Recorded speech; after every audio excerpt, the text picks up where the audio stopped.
हरे कृष्णा, राधे राधे। आज हम जानेंगे षष्ठ तिला एकादशी कब है, 2026 की शुभ मुहूर्त क्या है।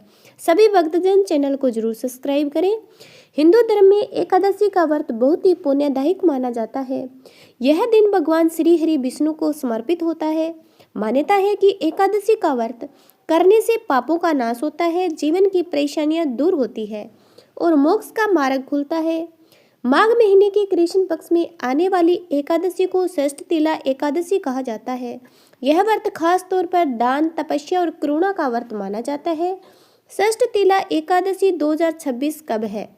वैदिक पंचांग के अनुसार षष्ठ तिला एकादशी की तिथि 13 जनवरी 2026 को दोपहर लगभग 3:17 से शुरू होगी और तिथि का समापन 14 जनवरी 2026 को शाम लगभग 5:52 तक होगी।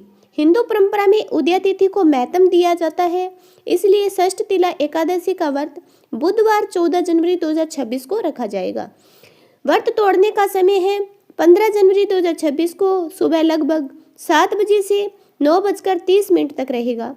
संतान के अनुसार समय में थोड़ा अंतर हो सकता है। षष्ठ तिला एकादशी का महत्व क्या है? इस एकादशी का नाम इसके महत्व को बताता है। षष्ठ का अर्थ होता है 6 और तिला का अर्थ होता है तिल। इस दिन तिल का 6 अलग अलग तरीकों से उपयोग करने की परंपरा है। धार्मिक ग्रंथों के अनुसार तिल भगवान विष्णु को अत्यंत प्रिय है। षष्ठ तिला एकादशी पर तिल का प्रयोग करने से दरिद्रता दूर होती है, पाप नष्ट होता है, सुख समृद्धि की प्राप्ति होती है। पुराणों में बताया गया है कि जो व्यक्ति इस दिन श्रद्धा से व्रत करता है, तिल का दान करता है, भगवान विष्णु का स्मरण करता है, उसके पूर्व जन्मों के दोष भी समाप्त हो जाते हैं। षष्ठ तिला एकादशी पर तिल के 6 उपयोग कैसे करें, क्यों करें? शास्त्रों में इस दिन तिल के 6 उपयोग बताए गए हैं, जिनमें से व्रत पूर्ण फल देता है। तिल मिले जल से स्नान, शरीर और मन की शुद्धि होती है। तिल का उबटन लगाना नकारात्मक ऊर्जा दूर होती है।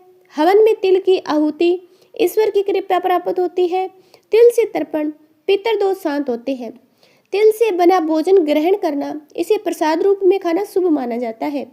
तिल का दान, यह व्रत सबसे महत्वपूर्ण भाग माना जाता है। षष्ठ तिला एकादशी पर क्या दान करें? इस दिन अन्न दान को सबसे श्रेष्ठ दान माना गया है। भूखे को भोजन कराने से जीवन में सुख, शांति और समृद्धि आती है। तिल, अन्न, वस्त्र और जरूरत की चीजों का दान करना विशेष फलदायक माना जाता है। जरूरतमंदों की सहायता करने से इस व्रत का पुण्य कई गुना बढ़ जाता है।